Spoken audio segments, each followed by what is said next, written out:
আজকে ছাদে এসে মনটা খুব খারাপ হয়ে গেছে কারণ আমার খুব পছন্দের একটা গাছ এভাবেই আসলে গোড়া থেকে নষ্ট হয়ে গিয়েছে। তো গাছটা আমি কেটে দিয়েছি। আর এটা আমার ছেলে কথা বলতে চাচ্ছে কারণ আমি কথা বলছি, তাই সেও কথা বলছে। তো যেটা বলছিলাম হাইব্রিড নয়নতারা এগুলো কিন্তু খুবই সেনসিটিভ হয়। তো যার কারণে অতিরিক্ত পানি বা ছত্রাক বা যেকোনো কারণে কিন্তু এটা খুব তাড়াতাড়ি ইজিলি নষ্ট হয়ে যায়।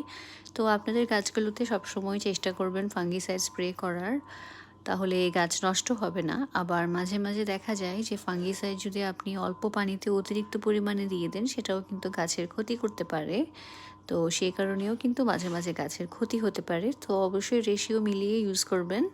আমি কিন্তু আমার সব গাছে হাইড্রোজেন পারঅক্সাইডও ইউজ করি। সেটা বেসিক্যালি আমি সব ধরনের পোকামাকড়, পিঁপড়ে সবকিছু দমন করতে এটা অনেক কার্যকরী। যদিও এটা একটু এক্সপেন্সিভ, তবে আমার কাছে মনে হয় এটা ইনস্ট্যান্ট কাজ করে আর খুবই ভালো কাজ করে। তো আমি আমার সব গাছে এটা ইউজ করি ছাদে।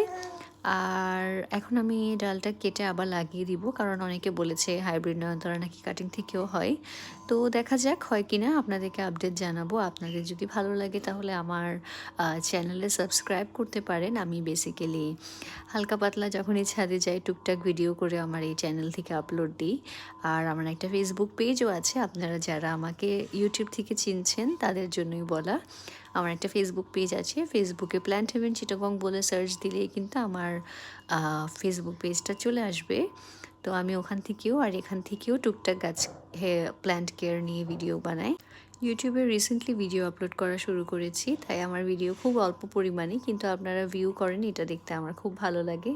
আমার সাবস্ক্রাইবার তেমন একটা বেশি নেই আর আমার রিচও খুব কম। তো আপনারা যদি আমাকে হেল্প করেন রিচ বাড়াতে, তাহলে আমি অনেক বেশি খুশি হব এবং কৃতজ্ঞ থাকবো আপনাদের কাছে সবসময়।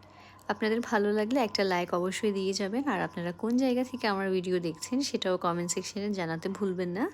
তাহলে আমার অনেক খুশি লাগবে।